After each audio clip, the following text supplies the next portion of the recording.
사도행전 10장 44절부터 48절까지 함께 읽습니다. 베드로가 이 말할 때에 성령님이 말씀 듣는 모든 사람에게 내려오시니 베드로와 함께 온 할례받은 신자들이 이방인들에게도 성령 부어주심을 인하여 놀라니 이는 방언을 말하며 하나님 높임을 들음이러라. 이에 베드로가 가로되 이 사람들이 우리와 같이 성령님을 받았으니 누가 능히 물로 세례 줌을 금하리요 하고 명하여 예수 그리스도의 이름으로 세례를 주라 하니라. 저희가 베드로에게 수일 더 유하기를 청하니라. 아멘.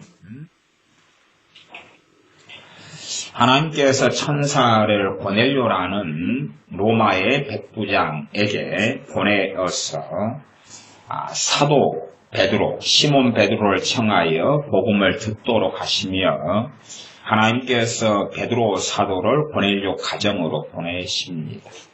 당시까지는 이방인들에게는 복음이 제대로 전해지지 않았고 사도들도 주님의 말씀을 잘 깨닫지 못하였어 성령 충만하였으나 그러나 주님의 근원적으로 온 세계의 민족에게 천하 만민에게 복음을 증거하라는 그러한 말씀을 제대로 깨닫지 못하였을 때에 주님께서 자신의 수제자 베드로를 통하여 이방인 고넬료 가정에 증인들을 대동하고 말하자면 어떤 면에서 공적으로 복음을 전하게 하시는 역사적 사건이 이 사도행전 10장에 나옵니다. 그 전에는 혼혈족이었던 반은 이스라엘 사람이고 반은 다른 피가 섞여 있었던 사마리아의 복음이 빌립사임을 통하여 전해지고 베드로와 요한 사도의 안수를 통하여 성령님께서 임하시는 것을 우리가 살펴보았습니다. 방금 읽은 10장 44절에 베드로 사도가 그 앞에서부터 복음을 전하고 예수님에 대하여 증거합니다. 그렇게 한참을 증거했는데 그때에 44절에 보면 베드로가 이 말할 때에 성령님께서 말씀 듣는 모든 사람에게 내려오시니 말씀을 증거하고 있으니 고넬료가 부른 권속들, 가족 또 친구들 포함되어 있겠지요. 이런 사람들이 말씀을 들으면서 주 예수님을 믿게 되었던 것 같습니다. 그리고 성령님께서 말씀 듣는 사람들에게 내려오셨다 그럽니다. 말씀 듣는 모든 사람에게 내려오셨다.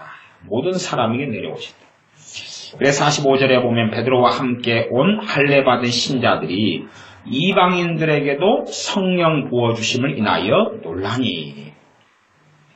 예수님 믿는 사람들의 가장 중요한 특징은 뭐냐 하면 성령님께서 내려오셔야 한다는 것이고 성령님께서 임하셔야 하고 성령님을 부어주셔야 됩니다. 성령님이 부어주신 바 되어져야지 예수님 믿는 사람들의 가장 기본적인 특성이 됩니다. 사람으로 태어나서 말을 배우지 않으면 아마 사람다운 삶은 살기가 어려울 겁니다. 사람으로 태어났는데 사람의 말을 배우지 않고 그냥 개 소리를 내거나 고양이 소리를 내거나 아니면 10년, 20년이 흘러도 응애하고 살아간다면 그 아이는 정상으로 자라지가 못할 겁니다. 사람으로 태어났으면 사람의 말을 배우고 사람의 소리를 하는 게 정확히 옳고 바른 것처럼 예수를 믿게 되었으면 성령님이 임하시는 것이 지극히 당연하고 정상적인 게 됩니다. 그냥 신자들이 소위 말하면 예수 믿었으니까 성령이 임하셨다 그런 식의 어떤 신학은 성경하고는 사실은 맞지를 않습니다. 사도행전에도 오순절 이후에 세월이 많이 흐른 다음입니다. 몇 년의 세월이 흐른 다음에 벌어지는 일에 이 고넬료 가족의 사람들이 복음을 들으면서 갑자기 성령님께서 임하여 버리시는 겁니다. 그들에게 모든 사람에게 임하여 버리시고 그래서 이방인들에게도 성령 부어주심을 인하여 놀라니 46절 이는 방언을 말하며 하나님 높임을 들음이러라. 하나님 높임이 아마 애언 같은 걸로 나왔던 것 같습니다.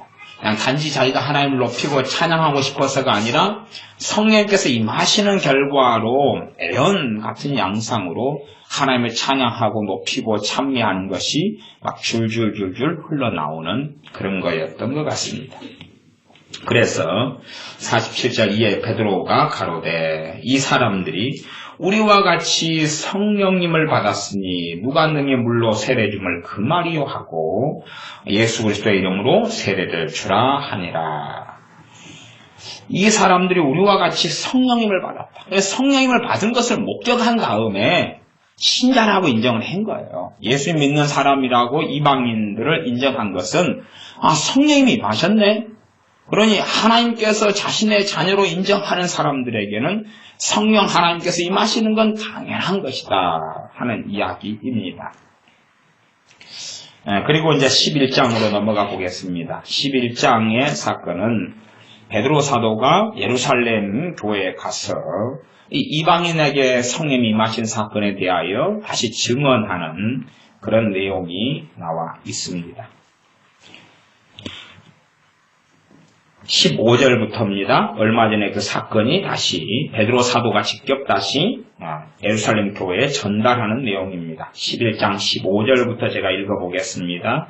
내가 말을 시작할 때에 성령님께서 저희에게 임하시기를 처음 우리에게 하신 것과 같이 하는지라. 내가 주의 말씀에 요한은 물로 세례 주었으나 너희는 성령님으로 세례 받으리라 하신 것이 생각났노라. 예수 믿는 사람의 특징은 뭐란 이야기입니까? 성령님으로 세례 받으리라.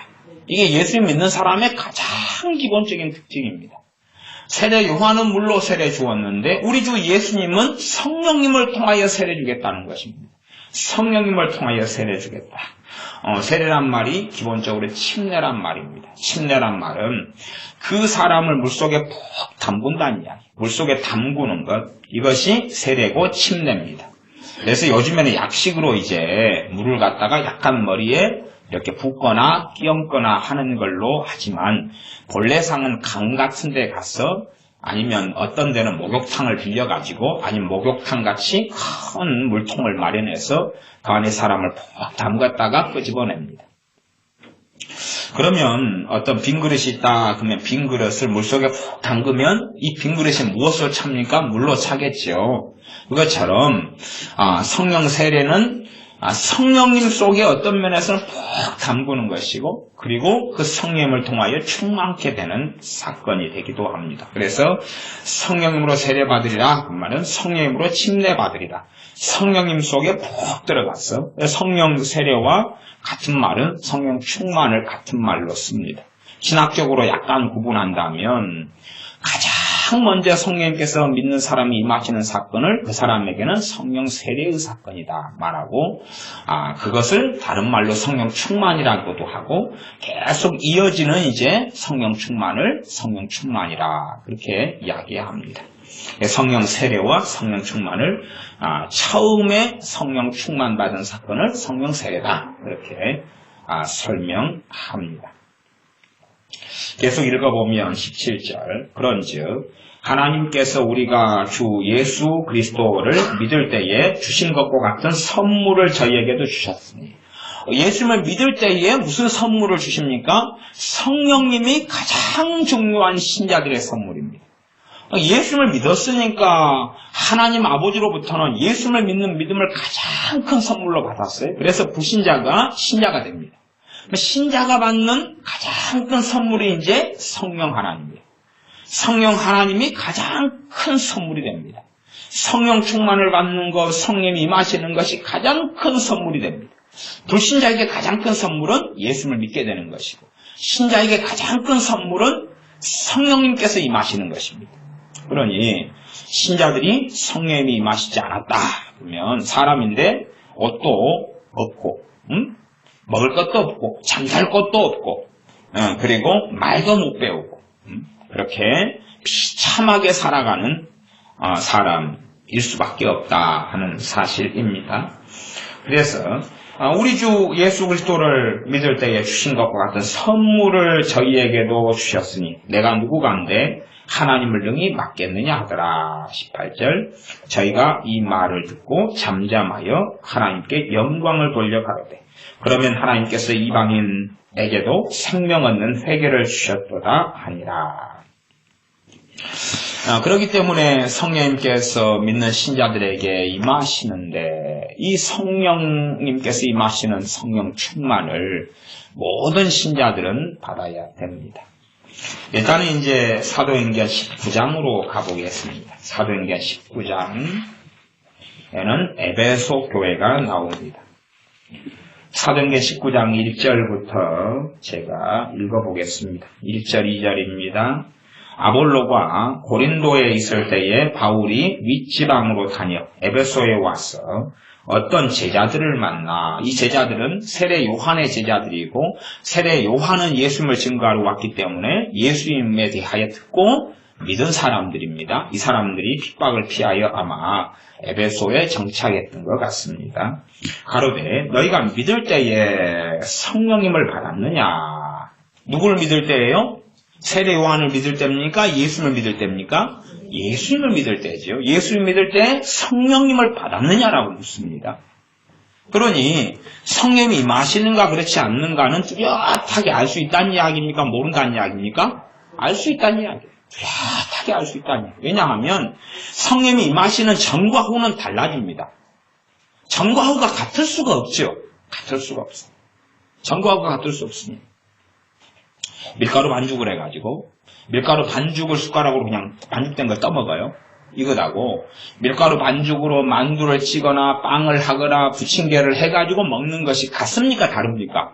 다르죠. 다르죠. 그것처럼 성령님이 임하셔가지고 그리스도인으로 사는 것하고 성령님이 안 임하시고 사는 것이 같을 수 자체가 없어요. 같을 수 자체가 없어요. 그러니까 묻는 것 아닙니까? 너희가 믿을 때에 성령님께서 임하셨느냐라고 묻는 것입니다. 성령님께서 임하셨느냐 묻는 것이.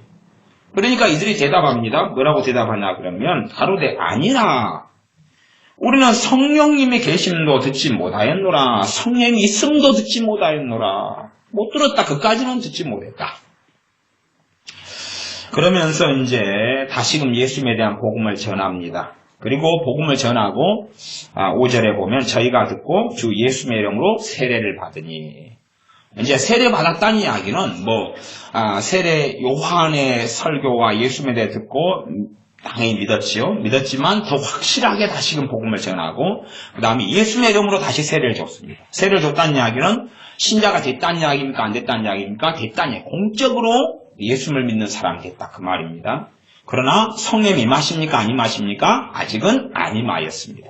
이때는 지금 사도 바울이 에베소에 복음을 전하고 있는 때니까 전도여행, 사도 바울의 전도여행, 사도 바울의 회심, 그래서 시간이 많이 수십 년이 지난 다음입니다. 오순절 성령 강림 이후로 20여 년 이상이 지난 때, 20여 년 이상이 지난 때가 이때가 됩니다. 그때에 이제 세례를 받으니 5절에 보면 저희가 듣고 주 예수님의 이름으로 세례를 받으니 6절에 바울이 그들에게 뭐합니까? 안수하매 성령님이 그들에게 임하심으로 방언도 하고 애언도 하니 모두 12사람쯤 되니라. 사도 바울이 그들에게 뭐 했습니까? 안수했습니다. 그러니까 성경의 방법은 의외로 간단합니다. 성경의 방법은 간단합니다. 그래서 히브리서 6장에 보면 그리스도의 도의 초보가 무엇인지 너희가 다시 배워야 될 것이다. 너희는 너무 왜 어린아이가 됐느냐. 예수님을 믿는 그리스도 교의 초보, 기독교의 신앙의 기초 교리가 있다. 그 기초 교리가 6가지다. 그러면서 히브리서 6장에 나와 있습니다. 제일 먼저는 하나님에 대한 신앙, 하나님에 대한 믿음의 교리. 믿음이 무엇인지 알아가는 믿음의 교리. 두 번째는 죽은 행실을 회개함. 회개가 무엇인지를 아는 것. 회개를 무엇인지 알아가는 것. 세 번째가 안수의 교리입니다.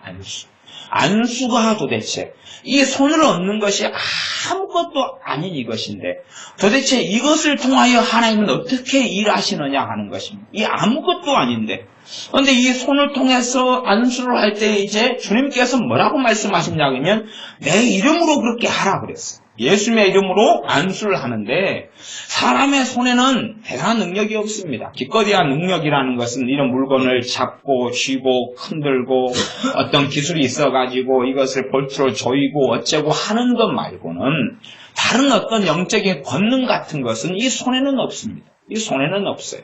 그러나 어떨 때 나타나냐 그러면 우리 주 예수님의 이름으로 손을 얹고 안수할 때에 나타납니다. 그래서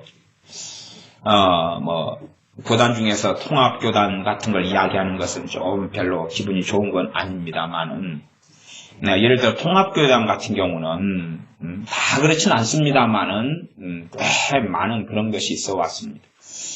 제 기억으로는 벌써 한 20여 년 정도 이상 된 것 같은데요.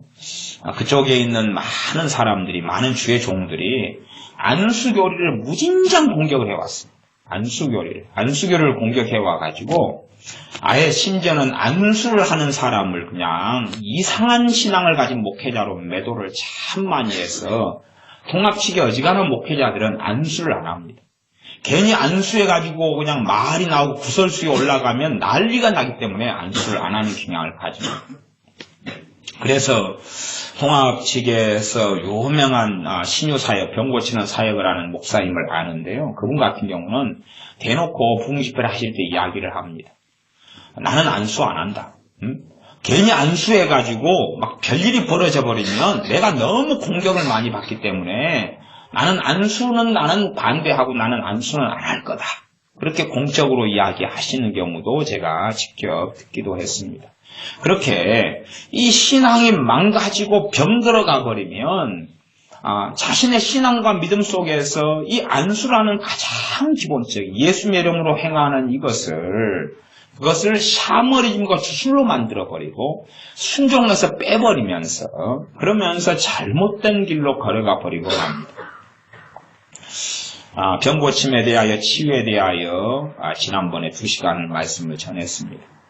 그러면 야고보서 5장의 본문 가지고 2시간을 정했는데 참 치유는 말씀하신 방식은 간단합니다. 간단해요. 기름을 바르는 것, 그 다음에 안수하는 것, 예수님의 이름으로 같이 간절히 기도하는 것, 교회 장로들을 청하여 오는 것, 참 기본적인 내용들입니다. 그러나 많은 믿는 사람들은 그 기본적인 내용을 순종하지 않습니다. 순종하지 않고 관심 자체가 없습니다. 그리고 자기들이 성경을 새로 쓰기 때문에 67권째를 새로 쓰는 모양이에요. 그래서 병 낫게 해달라고 막 열심히 기도를 해버리고 말합니다. 병 낫게 해주십시오. 그리고 우리 부모, 형제, 자식의 병을 고쳐주십시오. 기도합니다. 주님은 그렇게 말씀하신 적이 없고 주님께서 주님의 종들을 통하여 그렇게 성경에 기록하지 않았는데 그렇게 합니다. 그렇게 해요. 베드로 사도를 통하여 다비다란 죽은 여인이 살아납니다. 그때에도 그 여자가 죽었을 때에 베드로 사도에게 죽었으니까 좀 살려달라 그럽니다. 살려달라 그래요. 그러니까 베드로 사도가 간절히 기도하고 주님의 이름으로 다비다 일어나라.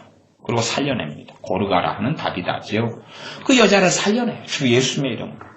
그러지 그냥 단순하게 죽은 사람을 막 살게 해달라고 하나님께 막 부르짖고 기도하는 그런 방식으로 가지 않습니다. 성경 그대로 가는 거예요. 성경 그대로. 말씀 그대로 가는 것입니다. 그래서 여러분들이 이런 사도행전을 쫙 보면 성령 세례와 성령 충만을 받는 가장 기본적인 방법으로 나와 있는 것이 안수입니다. 가장 기본적인 걸로 나와 있는 게 안수예요. 그러니 안수하는 어떤 목회자나 주의 종이 대단한 능력의 문제가 아니라 말씀 그대로 행하느냐가 문제인 거예요. 말씀 그대로 행하느냐 그렇지 않느냐가 일단 가장 기본인 거예요. 가장 기본인 거예요. 다른 걸 떠나서 말씀 그대로 행하느냐 그렇지 않느냐. 물론 사도행전 2장 같은 경우는 오순절 날이 이미 이름에 열흘 동안 기도하다가 그때 성령님께서 120명에게 임하십니다. 그것은 안수 없이 임하셨지요. 그 다음에 고넬료 가정 같은 경우도 말씀을 전하는 도중에 성령님이 임하십니다. 안수 없이 그렇게 임하십니다. 그러나 사마리아에는 베드로와 요한 사도가 안수하고 성령님이 임하시고 또 청년 사울에게 사도 바울이 된 청년 사울에게 제자 아나니아가 안수하고 성령님이 임하시고 에베소 교회에나 사마리아에나 다 안수해서 성령님이 임하십니다. 그게 가장 일반적인 방법. 그러니 우리가 그런 부분에서 또 그리스도 교회의 기초 교리 가운데 세 번째 교리가 안수 교리입니다. 우리가 그 안수에 대한 믿음을 증가시켜 가야 됩니다.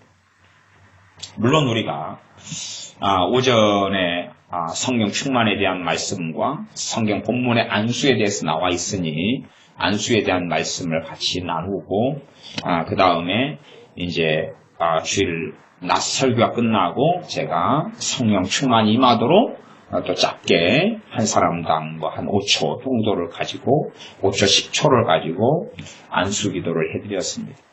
그래서 얼마 전에 이제 여전도의 분들이 모이셔가지고 그래서 안수를 잠깐 동안에 받으면서 어떤 열매가 나타났는지 그것을 간증을 하셔서 저를 부르시길래 들어가서 이렇게 간증을 들어보았습니다. 그래서 아마 병이 있거나 막 두통부터 허리부터 막 여러 가지 아프신 분들이 그래도 여러 분 나으셨다 하는 이야기를 듣고 뭐 이런저런 이야기를 들었습니다. 아마 남자분들에 대해서는 이제 결과를 이야기를 안 하셔서 제가 모르겠고 여자분들만 모이셔서 이제 그런 간증들을 여러분들에게 들으셨습니다.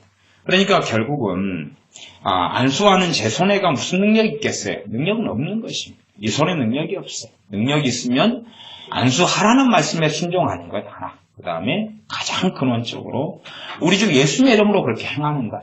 그 다음에 성경에 그렇게 나와 있는 것. 말씀 나와 있고 말씀대로 주님의 이름으로 순종하는 것. 그것입니다. 대신에 이제 이 안수도 우리가 말씀을 많이 듣고 배우면서 믿음이 약해지고 없어져 버립니다. 이 안수를 해도 아무 열매가 없겠죠. 그러면서 안수에 대한 믿음 자체가 성경에 그대로 있는 것을 약화시켜가 버릴 수 있어요.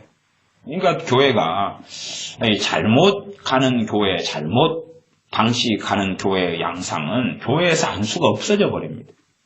안수를 뭘로 가냐 하면 기본적인 순종의 문제로 가기보다 말씀에 대한 순종으로 가기보다 하나의 샤머리즘 주술식으로 터부시해버립니다. 그러니까 그런 교회, 그런 주의 종이 된다면 정말로 잘못된 길을 걸어가고 있다. 그렇게 말할 수밖에 없습니다. 그래서 안수라는 것은 그냥 교회가 해야 될 사역의 방법, 하나님의 방법이 안수인데, 하나님의 방법이 안수인데 가장 무난하고 가장 수월하고 가장 근원적이고 가장 기초적인 하나님이 역사하시는 방법입니다. 성령님이 임하시는 가장 기본적이고 근원적인 방법이 안수라는 것입니다. 안수라는 것. 그래서 우리가 하나님 말씀 그대로 이 안수에 관한 믿음들을 증가시켜 가야 됩니다. 다시 사도행전 19장 6절에 보면 바울이 그들에게 뭐하매요? 안수하매.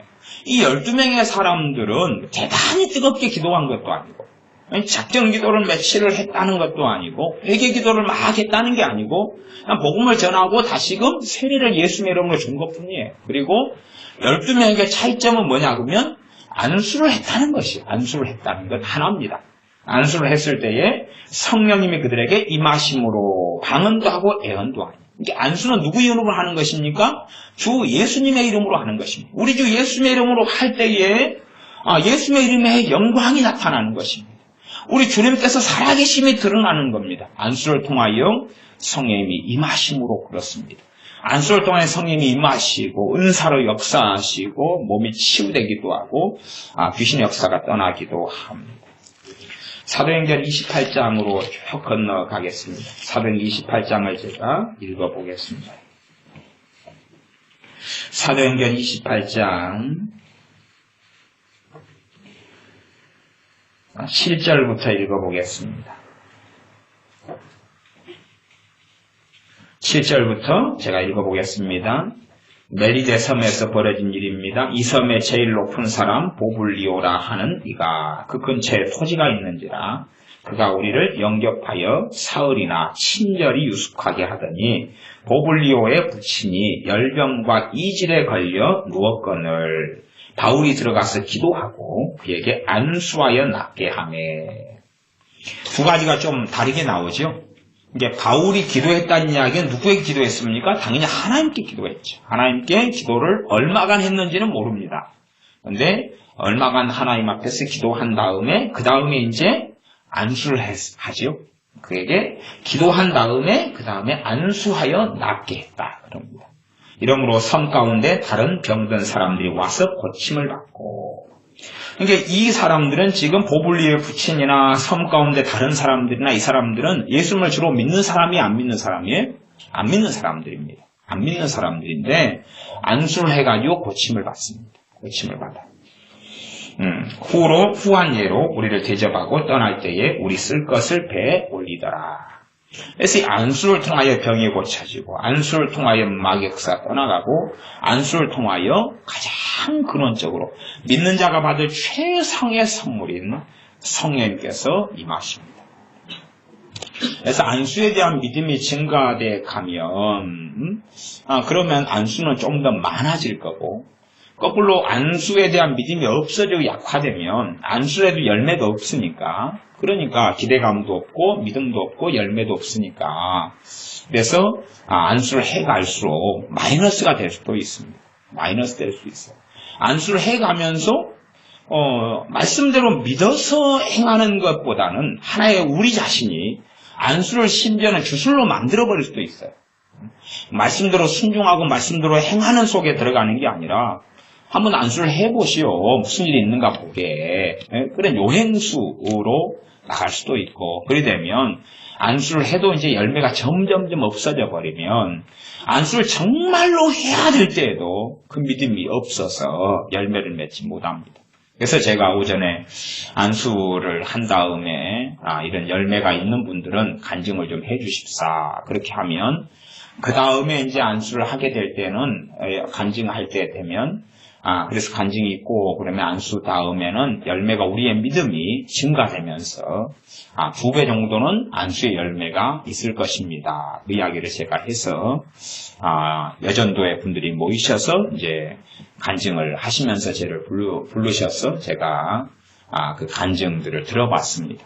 안수하면서 주로 이제, 몸이 아픈 부분이 치료되신 분들이 한 4-5분, 되신 것 같고, 그 다음에 불이 임하신 분도 계신 것 같고, 그런 또 우리 현지 엄마는 이제 시원한, 이게 불이 아니라 물처럼, 성령의 역사가 물이죠. 물과 불 두 가지가 있습니다. 생수의 강이 흘러가고, 그다음에 불로 임하고 그런 게 있는데 물처럼 시원하게 씻겨지고, 그런 것을 치유부터 경험하셨다. 그런 이야기부터 이제 여러분들의 간증들을 들었습니다. 물론 앞에서 여러분들에게 해드리면 여러분이 좀 더 나으실 텐데, 남자분들한테는. 근데 여자분들만 이제 같이 모여서 좀 나누었습니다. 그래서 우리가 성경 그대로 안수라는 건 정말 중요하고, 여러분들이 안수에 대한 믿음이 증가되고 자라가신다면 안수는 더 풍성해질 거고, 단지 안수라는 건 우리의 공덕도 아니고 우리의 의로움도 아니고 우리의 깨끗함도 아니고, 주님의 십자가에서 우리를 위해 피 흘려 주심을 근거로 해서, 그분의 언약을 근거로 하고 그분의 사랑을 근거로 하고 그분의 대속을 근거로 해서 주님께서 이제 내 이름으로 구하라, 내가 시행하리라 했은 그 안에 들어가 있는 것이 안수입니다. 이제는 믿는 자들에게 표적이 따르니 새 방언을 말하며 귀신을 쫓아내며 병든 자에게 손을 얹은즉 나으리라. 병든 자에게 손을 얹고, 사도행전에는 안수를 통하여 성령님께서 임하시고, 귀신 들린 사람을 안수하여 귀신이 제압되고 쫓겨나가는 것, 이런 것은 흔하게 있을 수 있는 일이 되어집니다. 이게 아무것도 아니에요. 손을 얹는 아무것도 아닌 거예요. 하지만 이것은 믿음이 없이는 할 수 있습니까? 없습니까? 할 수 없는 거예요. 세상 사람들이, 믿음도 없는 사람들이 어디 누가 안마를 해주거나 그런 것도 아니고 손을 어떻게 얹습니까?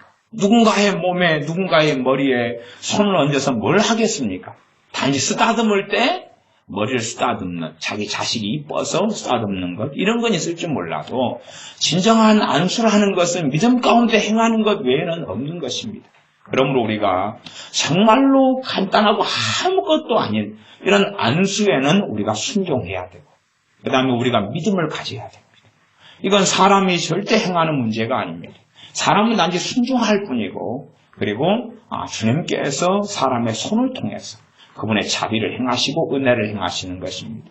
주의 종이 대단히 거룩해서도 아니고 주의 종의 경건성으로 뭔가가 벌어지는 것도 아니고 우리가 말씀 앞에 순종함으로 열매를 거두는 것입니다. 그래서 오전에는 성령 충만과 안수에 대한 말씀을 전해서 제가 안수를 해드렸고 사실은 근데 보통 때는 제가 안수를 잘 안 하잖아요. 왜냐하면 그 믿음이 없으면 그래요. 믿음이 없으면 안수를 해도 열매 자체가 없기 때문에 그런 경우에는 안수를 받아도 요행수일 뿐이거든요. 그래서 말씀이 없는 경우는 사실은 저는 안수를 안 하는 쪽을 선택하거든요. 스스로 본인이 말씀을 가지고 있어서 안수를 받으려고 할 때는 이제 본인이 말씀이 있으니까 열매를 가져오기가 쉽습니다. 그러나 본인이 그 믿음을 안 가지고 있고 그 말씀이 없는 경우는 안수를 해도 열매가 없는 경우가 많습니다.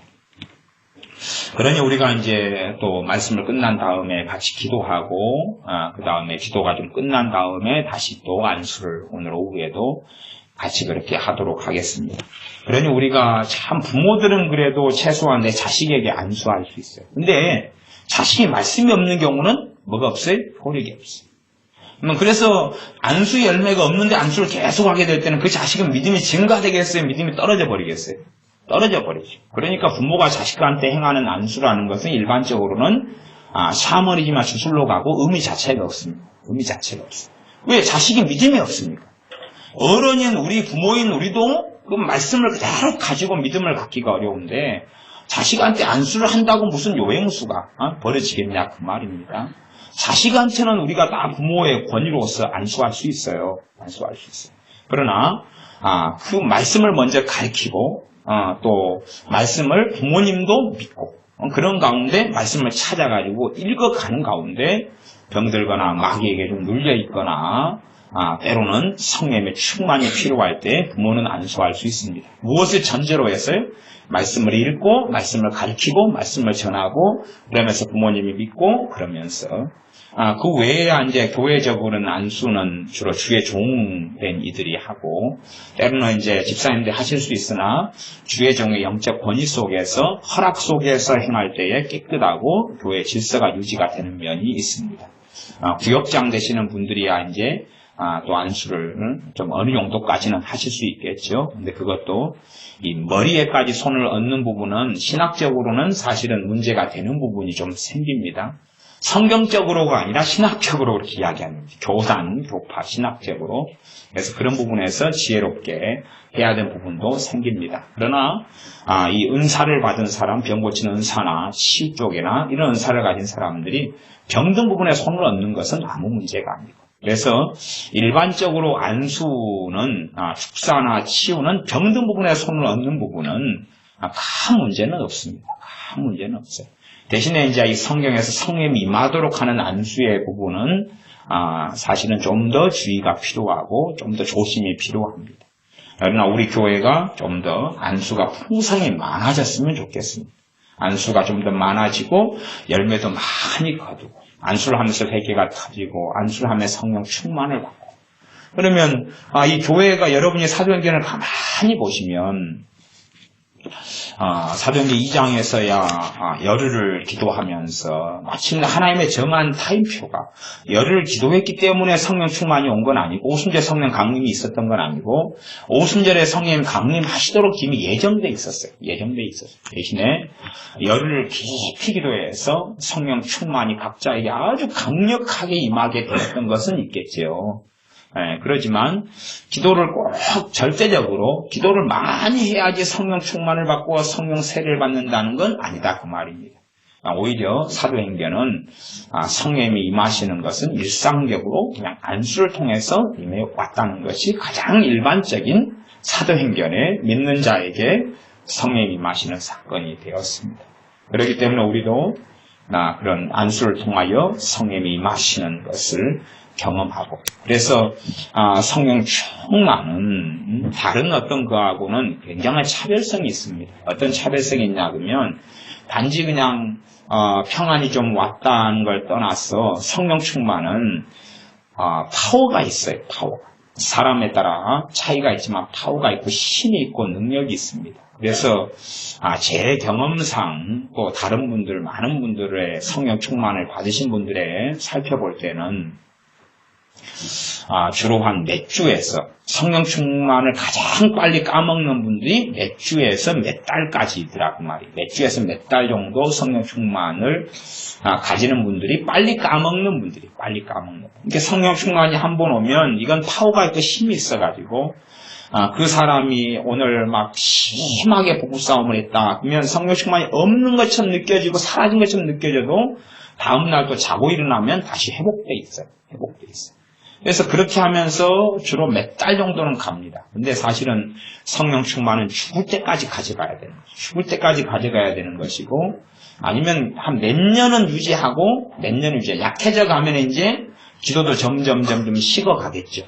식어가고, 기도를 안 해도 아무런 부담도 없고, 기도할 마음도 없어지고, 그러면 이제 성령 충만을 다 까먹어버린 것입니다. 말씀 보기를 아주 싫어해요. 말씀 볼 관심 자체도 없고, 보면, 성령 충만이 기본적으로 임하면 성령 충만은 가장 일반적인 거 세 가지를 하게 합니다. 가장 일반적인 거 세 가지. 기도, 말씀, 찬양이지. 이걸 어우러진 것을 예배라 그러죠. 기도, 말씀, 찬양. 모여서 기도하고 예배하고 말씀을 상고하고 혼자서 기도하고 말씀을 상고하고 찬양하게 합니다. 성령의 가장 기본적인 역사가.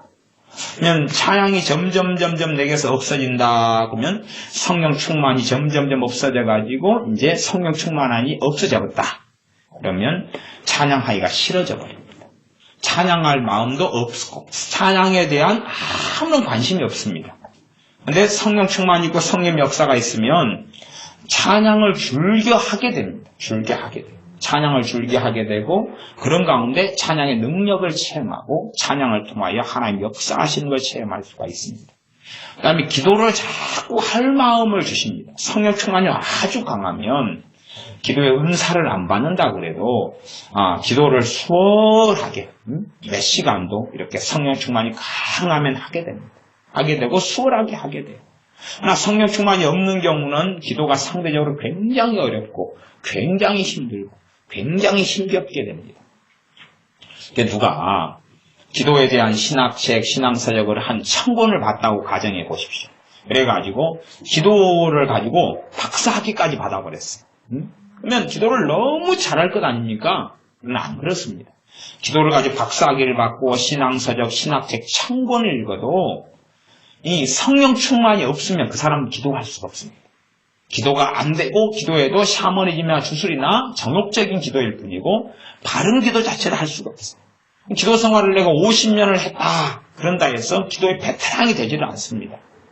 거꾸로 신앙생활 한 지가 얼마 안 됐다. 근데 성령 충만하다. 기도를 잘합니다. 기도를 잘해요. 어떻게 하는지 어떻게 해야 되는지도 모르는데 기도가 잘 돼요. 그냥 기도 잘 되고 기도를 잘 하게 됩니다. 신앙생활을 30년을 했다. 성령 충만하지 않다. 그 사람 기도할 줄을 모릅니다. 이제 기도는 하지만 그래서 사람들이 듣기에 괜찮은 기도, 좋은 기도, 듣기에 바른 기도는 할 수 있으나 정말로 주님과 함께 사는 깊은 기도는 안 됩니다.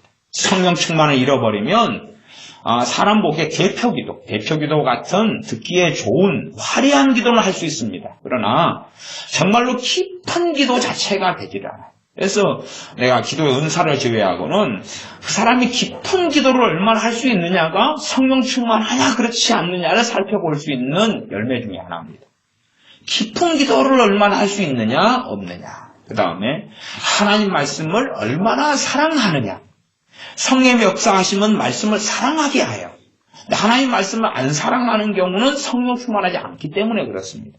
그러니까 성령 충만함이 오면 성령 충만의 열매로 말씀을 사랑하게 돼요. 말씀을 사랑하게 돼요. 그러니까 하나님 말씀을 사랑하라고 시편에 119편에 그 방대한 분량으로 나와 있습니다만은 그래서 내가 말씀을 사랑하는 길을 걸으려고 해도 성령 충만하지 않은 사람들은 그 말씀을 사랑하는 길을 걷는 것이 정말로 힘겹고 어렵고 고통스럽고 안 되고 그걸 율법적으로 하고 발버둥 차도 아무런 진척이 없습니다. 오히려 무거운 짐만 짊어지고 걷는 것이 말씀을 사랑하는 길이 됩니다. 사실상은 성령 충만하지 않으면 말씀을 사랑하는 게 불가능하다 그렇게 말할 수밖에 없습니다. 성령 충만이 오면 이제 말씀을 사랑할 바탕이 되고 준비가 되는 겁니다. 그래서 말씀을 사랑하기가 쉬워지고 성령 충만이 온 다음에야 말씀을 사랑하는 길을 순종할 수 있고 이루어갈 수 있고 더 깊이 있게 말씀을 사랑할 수 있습니다. 그러니까 성령 충만이 있은 다음에야 말하자면 우리가 모래 위에서 헤엄을 치려면 헤엄이 안 되지 않습니까? 근데 모래가 아니라 바닷물에 들어갔어요. 머리까지 가슴까지 차는 바닷물 해수욕장에서 수영을 하려고 그러면 수영을 잘 되지 않습니까? 그런 것처럼 성령 충만이 있을 때만이 사실상은 바르게 말씀 사랑하는 길을 걸어갈 수 있습니다. 단지 귀치를 하고 하루에 성경을 몇 장씩 읽고 이런 의무감을 벗어나버리게 됩니다. 벗어나버려서 말씀을 사랑하게 되고 거기에서 이제 바닷물이 있는 상태에서만이 수영을 잘 배우느냐 못 배우느냐가 좌지우지 되지 않습니까? 이게 모래에서만 헤엄을 어떻게 치겠느냐 그 말입니다. 모래 위에서 내가 100년 동안 헤엄을 친다 그러면 정말 수영 실력이 좋아지겠느냐 할 때에 모래 위에서 헤엄치는 것은 정상이 아니니까 헤엄을 배우지 못할 겁니다. 헤엄을 칠 수 있으려면 민물이든지 바닷물이든지 물속에 들어가야지만이 헤엄을 칩니다. 그런 것처럼 그 상태에 헤엄치는 걸 배울 수 있고 실력이 좋아질 수 있고 잠수도 할 수 있고 아니면 바닷속에 있는 해녀처럼 좋은 것들, 해산물들을 채취할 수도 있고 그럴 겁니다. 그것처럼 성령 충만이 전제되지 않고는 말씀의 깊은 꼴을 끄집어낼 수도 없고 말씀을 사랑해 갈 수도 없고 말씀의 능력을 체험할 수 자체가 없게 되어집니다.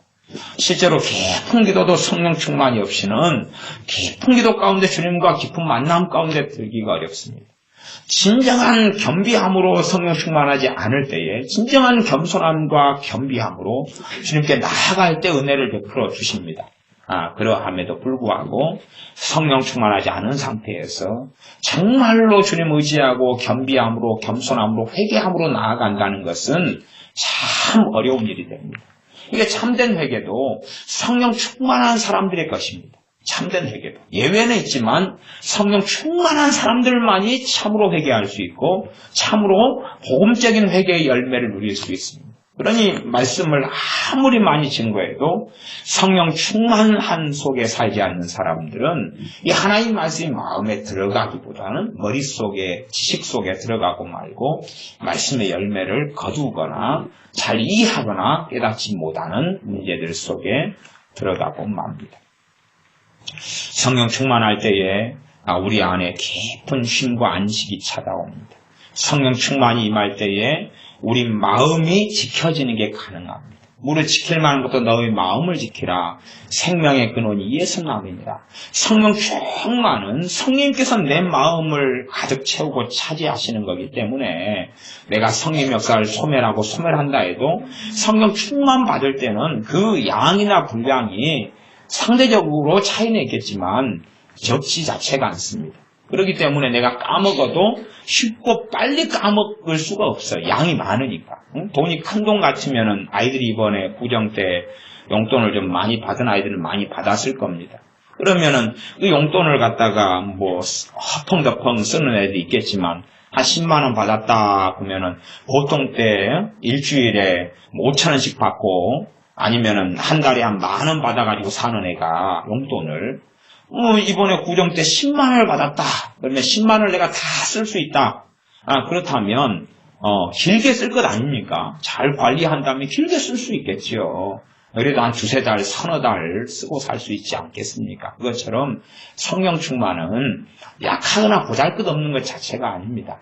굉장히 능력 있고 파워풀한 것이기 때문에 성령 충만을 받은 다음에 이것을 까먹는 것도 쉽지 않고 그다음 성령 충만은 나를 주님을 따르는 길로 자꾸만 감동하고 감화하고 이끌어 가시는 경향이 있어요.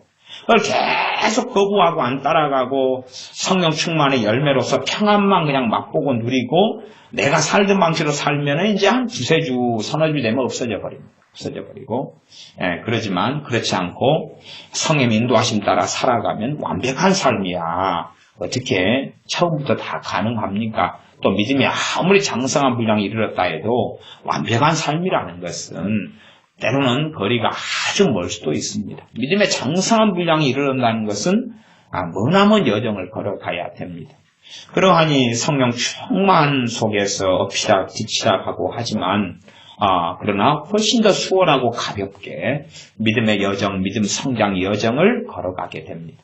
네, 성령 충만한 사람들은 소위 말하면 먼 거리를 자가용을 타고 움직이는 것처럼, 때로는 기차를 타고 여행하는 것처럼 움직일 수 있는 것이고, 성령 충만하지 않은 사람은 먼 거리를 움직여야 되는데 등에다가 지게를 지고 짐을 얹고 머리에 또다리를 얹었고, 그 다음에 애도 많아가지고 애도 앞에다가 배에다가 하나 차고 옆구리에 둘이 차고 등에다가 짐 얹고, 그렇게 해서 먼 길을 움직이면서 사는 것과 똑같이 예수를 믿는 삶 자체가 꽤 버겁고 힘듭니다. 내 자식이 한 3명 있다 그러면 자가용에 야 타! 얘들아 타라! 그리고 타고 쉥 가면 될 것 아닙니까? 짐은 트렁크에 넣으면 될 것 아닙니까? 사실은 성령님께서 신자에게 필연적으로 임하실 수밖에 없는 것은 그것 때문에 그렇습니다. 예수를 믿는 삶이 먼 여정, 먼 길을 걸어가야 되는데 많은 짐을 가지고 가야 됩니다. 무슨 말이냐 그러면 하나님 말씀 순종해야 되고 지켜야 되고 행해야 되고 하나님을 사랑해야 됩니다. 그건 무거운 짐들이에요. 무거운 짐들. 근데 그것을 성령 하나님께서 임하시지 않고 성령 충만을 받지 않으면 그걸 짊어질 수도 없고 감당할 수도 없는 겁니다. 감당 자체가 안 돼요. 감당하려면 허덕허덕 해야 돼요. 허덕허덕. 온 몸의 진액을 짜내야지 한 걸음 한 걸음 한 걸음 걸어가게 됩니다. 실제로 우리나라에 그래도 유명한 목사님들이 많이 계셨는데 정말 신실하고 경건한 목사님들이 많이 계셨는데 어떤 분들은 가만히 보면 율법성에서 성령 충만으로 이 경건한 삶을 산 게 아니라 온 진액을 짜가지고 막 발부둥을 치는 가운데 이를 악다물고 그렇게 막 하루하루 죽을 힘을 다해가지고 그래가지고 이 신앙생활을 하시는 분들의 간증이나 아니면 설교나 책을 보면 그런 내용을 중간중간 발견할 수가 있습니다. 사도 바울처럼 순교의 시대에, 고난의 시대, 핍박의 시대에 살 때는 그런 걸 더 경험하기도 하지만 이런 평안의 시대에 살면서 핍박의 시대도 별로 아닌 시대 속에서 막 온갖 진액을 짜내면서 살아가는 어떤 모습이 실제로는 성령 충만이 아니라 자신의 율법성과 자신의 경건성으로 발버둥을 치는 모습도 사실은 많이 있습니다. 그런 분들이야 이것저것이 다 힘겨운 삶이고 그걸 유지하기 위해서 온 에너지를 다 쏟아야 되는 삶이기 때문에 예수 믿는 삶이 너무나 고통스럽고 힘들다고 이야기할 것이나 성령 충만을 통해서 신앙생활하고 예수 믿는 사람은 때론 짐을 많이 짊어질 수 있으나 짐을 많이 짊어질 때는 포터 같은 거 하나 몰면 되지 않습니까? 다 포터에다가 짐을 다 실어버리면 되거든요. 다 실어버리고 쉥 하고 가면 됩니다. 근데 포터에다가 짐을 한 1톤을 실어야 되는데 그렇게 주렁주렁 몸에 매달아가지고 허리에다가는 줄을 매달아서 타이어 끄는 것처럼 끄고 머리에 이고 그렇게 걸어간다면 얼마나 고통스러운 여정과 길이 되겠습니까? 근데 그런 삶을 주님께서 계획 하신 게 아니기 때문에 너희는 아버지 약속하신 성령님을 기다리라. 아버지 약속하신 성령님을 기다리라. 오직 성령님이 너희에게 임하시면 너희가 권능을 받는다. 권능을 받아야 그리스도인의 삶이 사라지고 가능하기 때문에 하시는 말씀입니다. 그러니 우리가 다시 또 오늘 간절히 기도하시고 성령 충만을 우리의 삶에 달라고 기도하시고 예수 믿는 사람이 성령 충만이 없이는 눈이 떠지지도 않고 영적인 눈을 뜰 수도 없고 말씀의 은혜 속에 들 수도 없고 예수님을 믿는 사람들이 하나님께서 예비하신 삶, 예수님께서 예비하시고 준비하신 삶에 돌입하고 들어갈 수 자체가 없습니다. 성령의 역사하심 없이 성령의 충만하심 없이는 참된 신자의 경건도, 참된 신자의 삶도, 참된 신자의 순종함도 열매도 결실도 거둘 수가 없습니다. 그래서 우리나라 같은 경우도 요즘에는 이제 별로 그렇게 안 되었습니다만은 성령의 역사하심이 그래도 한 80년대 후반까지는 굉장히 대한민국 땅에 강했습니다. 강했는데 그래서 어릴 때부터 70년대부터 이렇게 많은 부흥회 또 집회, 기도원 이런데 지내보고 살아보고 다녀보면 목사님들이 설교를 당시에는 한 5번 하면 한두 번은 꼭 성령 충만에 대해 설교를 하시고 안수를 하셨어요. 부흥회 하시는 부흥사 목사님들 같은 경우는 주된 레파토리가 성령 충만이었고 그 다음에 안수였고 내용들은 별로 없습니다. 그냥 성령 충만한 간증들 하시고 안수하시고 그냥 불러 하고 탁탁 때리고 진압하고 어떤 분이 힘이 좋으셔가지고 한 대 때리면 등짝이 막 그냥 부수어지는 것처럼 아프고 막 그러고 그 다음에 좀 요상한 분들은 이제 눈 찌르기를 하시는 분도 있었어요. 눈을 찔러요. 눈을 막 불이 눈에 들어간다 그러놓고 두 손가락으로 눈을 확 찔러니까 막 아파가지고 그냥 그러면서 이제 아프다 그러면 또 뭐라 그러냐면 마귀가 세다 그러면서 이상한 분도 있고 저는 그런 분도 여러 번 만났습니다. 눈을 자기가 세게 찔렀으니까 눈이 아픈지 아프다 그러니 마귀 역사가 드러난다고 하는 이런 헛짓을 하는 목사님들도 종종 있었고 그래서 어떤 분은 또 성령에 막 제가 어떤 목사님 기도원 하시는 어떤 목사님 계셨는데 제가 그 기도원을 기도하러 몇 년을 다녔는데 그분이 막 불을 굉장히 말씀은 잘 모르시는데 덩치가 이렇게 크시고 막 힘이 좋아요. 사모님은 재간하시고 애소하신데 그래가지고 막 불을 강하게 받았어요. 은사를 강하게 받아가지고. 그래서 그분이 사람 등짝을 한 대 때리면요, 막 등짝이 막 후끈후끈한데, 근데 별로 아프질 않아요. 등짝을 이렇게 팍팍 때리면 아프질 않아요. 그러니까 아프질 않으니까 그게 성령의 권능이라는 걸 알 수가 있어요. 그래서 한참은 막 사람을 등짝을 때리거나 하면 막 성령의 역사가 임하고 성령 충만을 받고 회개가 터지고 그랬어요. 그 다음에 이제 그 목사님하고 어쨌든 한 2, 3년 사는데 한 3년 정도가 되니까 그게 없어져 버렸어요. 이분이 좀 말씀이 원체만이 틀려버리고 그 다음에 또 뭐 여러 가지가 있으셔서 그분이 등짝을 그 다음에 때리는데 너무 아픈 거예요. 너무 아프니까 아는 거예요. 이분이 성령의 기름 부으심이 떠났구나. 없어졌구나. 불이 떠났구나. 그러니까 때리는데 제가 그 기도원에서 장작을 많이 패주고 많이 있었으니까 기도할 때 되면은 이렇게 대학생활 하면서도 자전거 타고 산속 깊이 들어가서 장작 패주고 며칠 지내면서 기도하고 내려오고 그런 기도원 중에 하나였는데 어느 때 이제 그 목사님이 때리는데 제 마음에요. 이렇게 맞아서 기도원에서 맞아 죽는다는 이야기가 나오는구나. 그 다음에는 그 기도원을 절대 안 갔습니다. 짐 챙겨가지고 하산하고 다시는 안 갔습니다. 그래서 이게 불이 떠나는 경우구나, 이게. 참 사모님은 좋으신 분이었는데 목사님이 좀 그렇게 되어버리기도 하시더라고요. 근데 한 3년 전 같은 경우는 등을 때려도요, 제가 경험해봤을 때 아프질 않아요. 그 큰 손으로 등을 때리는데, 등을 때리면 막 쫙 하고 얼마나 아파야 됩니까? 근데 아프질 않아요. 이렇게 성령의 권능과 성령의 역사로 하면 아프질 않아요. 근데 성령의 역사가 떠나버리면 아파요. 그냥 그래서 얼마나 때리는지 이래서 내가 탁 죽겠다. 깡패한테 어떻게 그냥 이 폭행을 고발하고 고소할 수도 없고 경찰에 신고해버릴 수도 없고 떠나야 되겠다. 그리고 이제 다시는 그 이후로는 간 적이 없습니다. 수십 년 동안 얼굴 본 적도 없고 들어본 적도 없고 그렇습니다. 성령의 역사가 참으로 바르게 있을 때 되면 사람들이 살아납니다. 기도가 살아나고 회개가 터지고 하나님 말씀이 살아나고 그 다음에 심령 안에 주님의 기쁨과 소망이 생겨납니다. 주 예수의 이름으로 행할 때 그런 일이 벌어지니 우리가 기대감을 가지고 또 사모함을 가지고 그렇게 하나님께 찾고 우리의 믿음이 말씀 안에서 잘 뿌리내려서 사도행전에서 그대로 이야기하는 것처럼 안수를 통하여 우리가 예수의 이름의 영광을 돌리고 좋고 선한 열매를 많이 거두기를 바랍니다. 물론 성경은 절대 요행수를 이야기하지는 않습니다.